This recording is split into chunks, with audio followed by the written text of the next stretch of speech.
Hello students, so this is the 8th video of our third module, that is memory systems. So in this video I'm going to explain you or continue with the topic which I was explaining you in the last video. So I was discussing about the cache hit. So this cache hit is nothing but here whatever read or write operation has to be requested, it will be directly sent to the cache. So if the data is present in the cache, then it is called as read or write hit. Hit means the data is obtained from the cache. So write hit means cache has a replica of the contents of the main memory. Contents of the cache and the main memory may be updated simultaneously. This is the write through protocol. Update the contents of the cache and mark it as updated by setting a bit known as the dirty bit or modified bit. The contents of the main memory are updated when the block is replaced. This is write back or copy back protocol. This is done with the help of write back or copy back protocol. So if the data is not present in the cache, then a read miss or write miss occurs.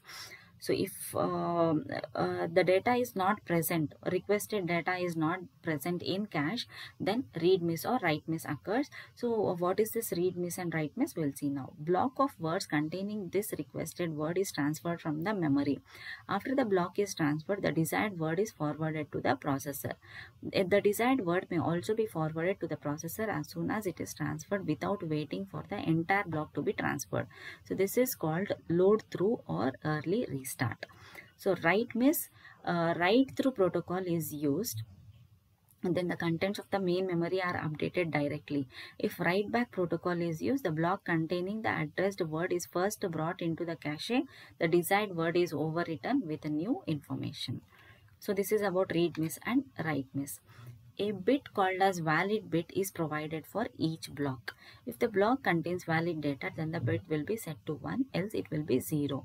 Valid bits are set to 0 when the power is just turned on.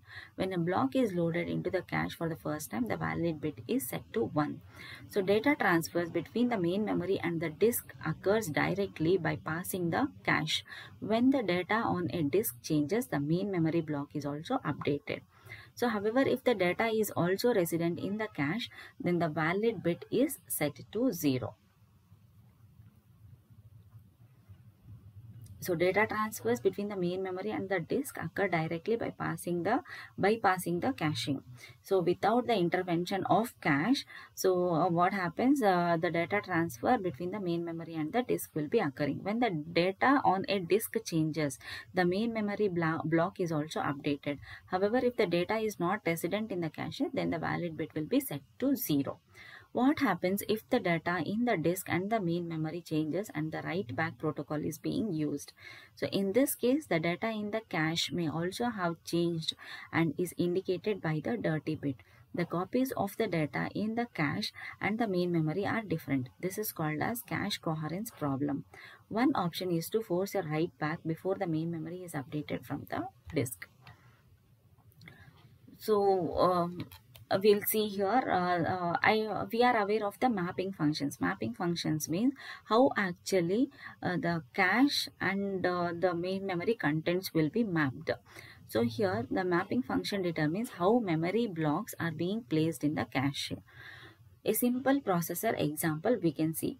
So cache consists of 128 blocks of 16 words each. So total size of cache is 2048 or 2k words. Main memory is addressable by a 16-bit address. Main memory has 64k words. Main memory has 4k blocks of 16 words each.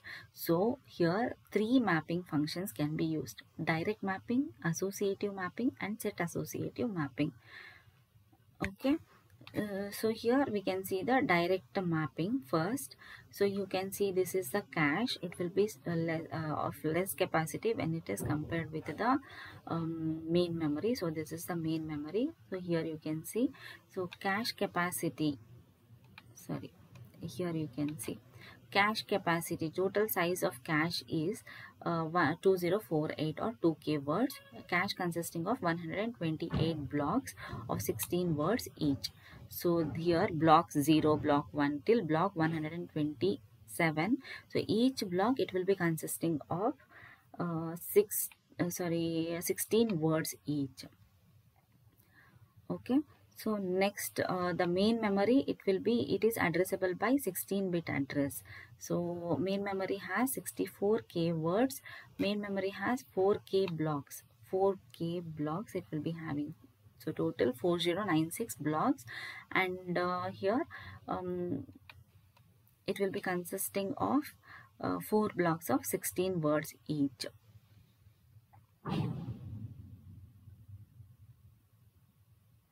Three mapping functions can be used: direct mapping, associative mapping, and set associative mapping. So this is the direct mapping. Block J of the main memory. So here, where is J? So there is some block J of the main memory maps to J modulo 128 of the cache. 0 maps to 0, 129 maps to 1. So 0 will be 0, then again 129, again it will be mapped to 1. Then again next part, more than one memory block is mapped onto the same position in the cache. May lead to contention for cache blocks even if the cache is not full. Resolve the contention by allowing new block to replace the old block, leading to a trivial replacement algorithm. Memory address is divided into 3 fields. Memory address is divided into 3 fields. Low order 4 bits determine one of the 16 words in a block. When a new block is brought into the cache, then the next 7 bits determine which cache block this new block is placed in. So high order 5 bits determine which of the possible 32 blocks is currently present in the cache. These are the tag bits, simple to implement but not very flexible. So what we are going to do here is all the block J of the main memory maps to J modulo 128. So 0 to 128. So all these will be stored as block 0. And the next 129 to next 256 it will be mapped as block 1. Okay, so in this way it will be mapped, and here we'll be having the tag values. So the main memory address, so here you can see so main memory is addressable by a 16-bit address. So total it is 16 bits. So 16 bit here 4 bits for which word, 7 is for which block, and 5 is for tag. So here low order 4 bits determine one of the 16 words in a block. So one of the 16 bits of that block, it will be represented by the block this of 4 bits. And when a new block is brought into the cache, the next 7 bits determine which cache block this new block is placed in. And high order 5 bits determine which of the possible 32 blocks is currently present in the cache. These are tag bits. So this is about the direct mapping. Associative mapping. So here same thing you can see. This is the cache, this is the main memory, this is 128, this is 4096. Main memory block can be placed into any cache position. Memory address is divided into 2 fields, so tag field and the word field. Low order 4 bits identify the word within a block. High order 12 bits or tag bits identify a memory block when it is resident in the cache. So flexible and uses cache space efficiently. Replacement algorithms can be used to replace an existing block in the cache when the cache is full. Cost is higher than that of the direct mapped cache because of the need to search all 128 patterns to determine whether a given block is in the cache. So next one is set associative mapping. So here also we can see the tags and main memory and the cache memory. So a block of cache are grouped into sets. Mapping function allows a block of the main memory to reside in any block of a specific set.